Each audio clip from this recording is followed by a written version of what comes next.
First things first, I just want to say that this video is going to have minimal editing, just because I want to get this out while it is still relevant, and I'm a very slow editor. Now, to the video. The recent film theory video on John Wick, while I do think it was overall a pretty good video, and while I am a fan of Matt Pat and have been for quite some time, the video had several glaring issues which speak to a problem Matt has had for quite some time, and one which he has consistently ignored. Shadiversity has already done several very good videos talking about Matt's ignorance regarding medieval warfare and medieval life in general, but Matt has this problem with a fair few subjects. Quite simply, he doesn't know what he doesn't know, or rather, he thinks he knows everything he needs to know about a subject with very minimal research. In this case, his cluelessness is regarding firearms. This is not the first time he has made these sorts of mistakes, but it is the most recent example, and it feels petty to go digging up 4-year-old videos. The guns used in the duel appear to be a pair of engraved Thompson Center Arms Encore pistols, with nickel-plated or silver-cast .44 Magnum cartridges. Now, the first issue with Matt's video. Matt states that the guns used in the duel are Thompson Center Encores, which is true, but his video shows a completely different pair of pistols. What he shows on screen are a pair of Thompson Center muzzle-loaded percussion pistols. This is actually what sparked this video idea in the first place. This is just an editing mistake overall, but still an error which I feel a need to correct and which I can use to talk about something else. Firstly, the Encore is in .44 Magnum, while the pistols shown are likely 50 or 40 caliber round shot. To explain the difference, this is a 50 caliber round ball. This is a 50 caliber rifle round. This is it's a lighter made from a 12.7 by 108 cartridge. It's based on the one in Metro, and I really like it. But similarly, this is 7.62 by 54. This is 7.62 by 39. You don't need to know anything about guns to know that these two are two completely different rounds. Similarly, this is a .22 LR. This is a .223. Exact same caliber bullet, or projectile rather, completely different cartridges. There are a million more examples I can bring up. I would love to do the comparison with 9x19 and 9x39, but I don't have any 9x39 on hand, so this is what I got. What is a huge problem for his overall conclusion is his lack of understanding of ballistics. Matt draws a comparison between the wounds Wick receives in the duel and the wound he receives from another assassin in John Wick 2, as well as the wounds inflicted on the Doctor in John Wick 3. While these wounds are in the same area, right about the lower stomach, the difference in gun and caliber makes a huge difference to the damage these rounds would do. In the violin scene, the gun Wick is shot with is a Kimber Solo CDP, a 9mm semi-auto subcompact. What you might immediately notice about this gun just by looking at it is the incredibly short barrel. In fact, the 9x19mm cartridge it fires sticks roughly a third of the length down the barrel. The entire barrel is actually slightly shorter than the shortest 12-gauge shotgun shells, those being 2.75 inches or 70mm. Similarly, the barrel on the Doctor's 9mm Derringer is 3 inches even. This means that the muzzle velocity of both guns is incredibly low, significantly reducing the lethality. Since these guns are designed with concealment as the primary concern, this works, but it makes them virtually useless for killing someone. Since the Doctor specifically planned for Wick to only wound him, this makes perfect sense. There's a very good chance he chose the gun specifically because it would be less lethal. A low-velocity flesh wound would be relatively easy to survive, for one major reason. A low-velocity round is a lot more likely to get lodged in the body. Now, that might sound like a worse outcome overall, but here is where John Wick's chances of survival plummet. When a round is stuck in the body, there is no exit wound. Obvious statement is obvious, but what most people don't realize is that entry wounds are actually relatively tame, and it's exit wounds that do the most of the damage. Now, I can't show you any pictures of actual gunshot exit wounds for obvious reasons, but suffice to say, it isn't pretty. When a round exits the body, it doesn't just make a clean hole straight through. It takes a lot of tissue with it, tearing a hole on the other side of the target. This is why the whole idea of shooting someone in the leg is completely ridiculous, and why no one who knows anything about ballistics will ever suggest it. The larger and heavier the bullet is, the worse this effect gets. Velocity also plays a role in this, though there is a point where a round is going so fast that it does just make a clean hole straight through the body.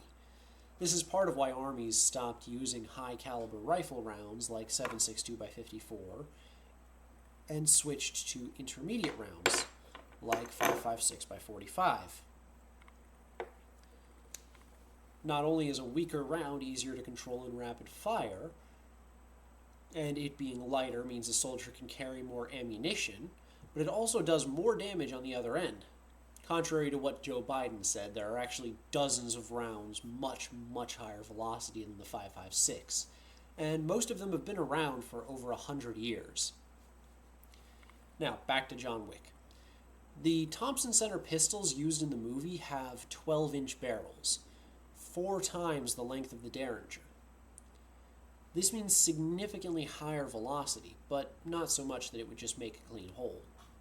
The Encore is meant for hunting, after all. You want to kill the animal as quickly as possible so it doesn't run away.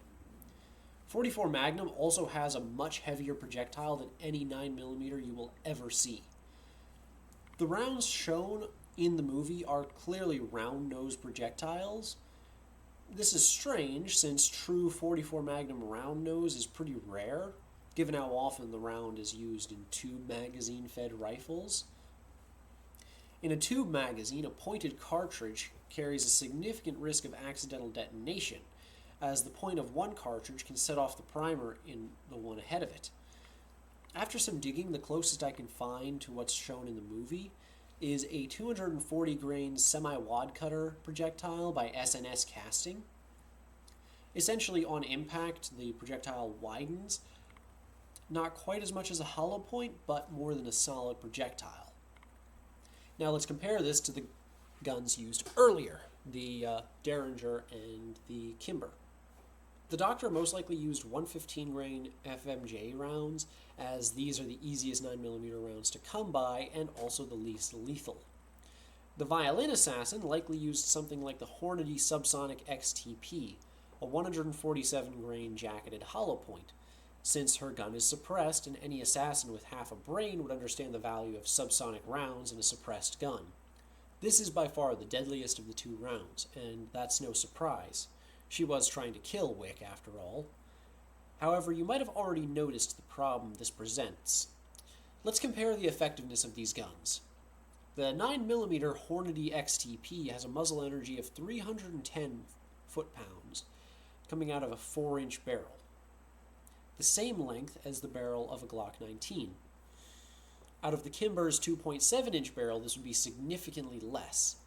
Police1.com states in their review of the Kimber Solo CDP that the muzzle velocity was reduced by almost 100 feet per second compared to a Glock 19. We can assume this would hold true for the subsonic rounds. To be generous, let's assume a reduction of 90 feet per second. Since the Glock has a muzzle velocity of 998 feet per second, this means the Kimber would have roughly a muzzle velocity of 908 feet per second. With a 147 grain projectile, this would mean a muzzle energy of 269 foot-pounds, and this is an optimistic projection. The Kimber would definitely have an even lower muzzle velocity with the subsonic rounds, but I could not find a specific data set for this. The Thompson Center Encore, on the other hand, has a muzzle energy of 1,329 foot-pounds with a 240 grain projectile. A cartridge that heavy traveling at that speed would be devastating to whoever it hit. With a semi-wad cutter projectile, this would mean far worse damage than what we see in the movie. Wick's back would be torn open and several of his internal organs would suffer massive shock damage just from being in the proximity of the impact. And we haven't even talked about the other 2 injuries he sustains in this duel. Wick also takes one round to his right upper arm and another to his left shoulder. Both of these impacts would shatter bones and leave Wick crippled for life, if he even survived. Another thing, even a grazing impact with a gun like this would knock you flat on your ass. You would have to be the Hulk to remain on your feet after a direct impact. Funnily enough, the stunt team seemed to know this back in John Wick 2, where Wick and a guard shoot each other and are both saved by their ballistic suits. Even top-of-the-line body armor that can stop 308 dead in its tracks won't stop you from getting knocked down. Still better than getting shot, of course, but far from what we see in the movie, with both Kane and Wick taking a round direct to the stomach and staying on their feet. Either the stunt team changed or they just forgot how bullets work. Wick has never been wounded this severely before. In fact, the fact that he manages to last long enough to collapse on the steps is a miracle all on its own. In short, if Wick survives for another movie, it will be a contrivance to rival the Fast and Furious franchise. What I wish to accomplish with this video is to hopefully make Matt realize that he has limitations in his knowledge. To be clear, I don't expect him to be an expert on everything. He is still just one guy, and his team is made up of writers and techies, not gun nerds, since that's what most of his videos call for. However, he should acknowledge his own shortcomings and find people who know what they're talking about when it comes to complex and specialized areas like this. Last I heard, he lives in North Carolina, so he should have no trouble finding someone, even in his own neighborhood, who knows far more about guns than he does. And I'm pretty sure pretty much any gun tuber would be more than willing to help him. Honestly, if he just went to a local gun store, he could almost certainly find someone willing and able to help.